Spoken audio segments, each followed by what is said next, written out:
హైదరాబాద్ లో labour commission office కు Telangana RTC JAC నేతలు వెళ్లారు. సమ్మె నోటీసుపై కార్మిక శాఖ జాయింట్ కమిషనర్ తో చర్చిస్తున్నారు. 21 డిమాండ్లతో గత నెల 27న ఆర్టీసీ నాయకులు ప్రభుత్వానికి సమ్మె నోటీసు ఇచ్చారు. తమ డిమాండ్లను నెరవేర్చకపోతే సమ్మెకు దిగుతామని స్పష్టం చేశారు.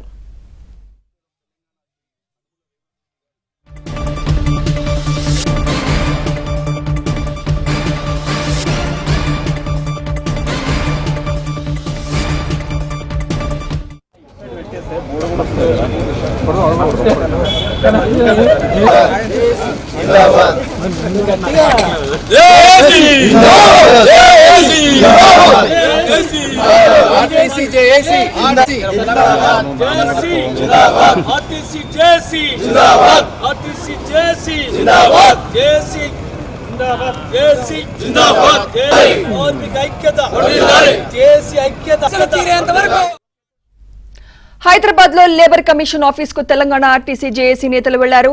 సమ్మె నోటీసుపై కార్మిక శాఖ జాయింట్ కమిషనర్ తో చర్చిస్తున్నారు. 21 డిమాండ్లతో గత నెల 27న ఆర్టీసీ నాయకులు ప్రభుత్వానికి సమ్మె నోటీసు ఇచ్చారు.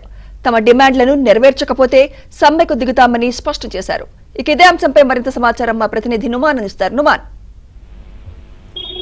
సుమిత్ర, లేబర్ కమిషన్ కార్యాలయానికి ఆర్టీసీ జేఏసీ నేతలు చేరుకున్నారు. ఆర్టీసీ జేఏసీ సమ్మె నోటీస్ అంశంపై ఇటు ఆర్టీసీ జేఏసీ నేతలు లేబర్ కమిషన్ జాయింట్ కమిషనర్ తో చర్చిస్తున్నారు. సో గత నెల 27న సమ్మె నోటీస్ ఇచ్చారు ఆర్టీసీ జేఏసీ నేతలు. మొత్తం కూడా 21 డిమాండ్లతో సమ్మె నోటీస్ ని ఇచ్చారు. సో ఆర్టీసీ కార్మికుల డిమాండ్లను కార్మిక శాఖ జాయింట్ కమిషనర్ ను ప్రస్తుతం ఏదైతే జేఏసీ నేతలు వివరిస్తున్నారు. సో ప్రస్తుతం ఏదైతే ఈ జరుగుతున్నటువంటి సమావేశానికి ఆర్టీసీ యాజమాన్యం తరఫున ఎవరు హాజరు కాలేదు.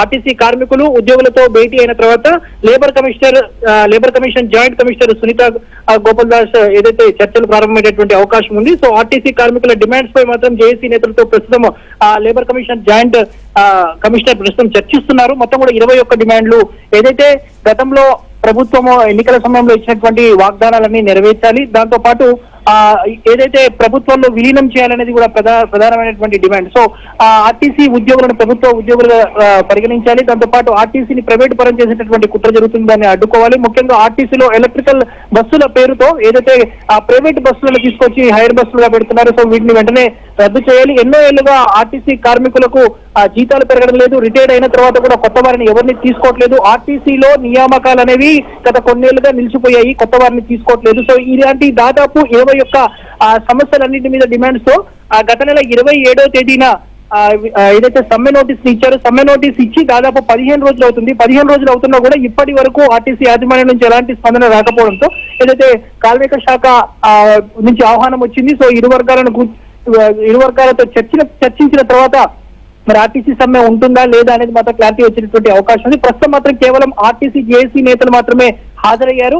ఆర్టీసీ యాజమాన్యం తరఫున మాత్రము ఎవరు ఇప్పటివరకు అధికారులు ఎవరు హాజరు కాలేదు. ప్రస్తుతం మాత్రము కేవలము ఆర్టీసీ జేఏసీ నేతలతో జాయింట్ కమిషనర్ కార్మిక శాఖ జాయింట్ కమిషనర్ చర్చలతో కొనసాగుతున్నటువంటి పరిస్థితి ఉందని చెప్పొచ్చు. Sumitra, right, thank you Numan. సమస్యలు తీరేంత వరకు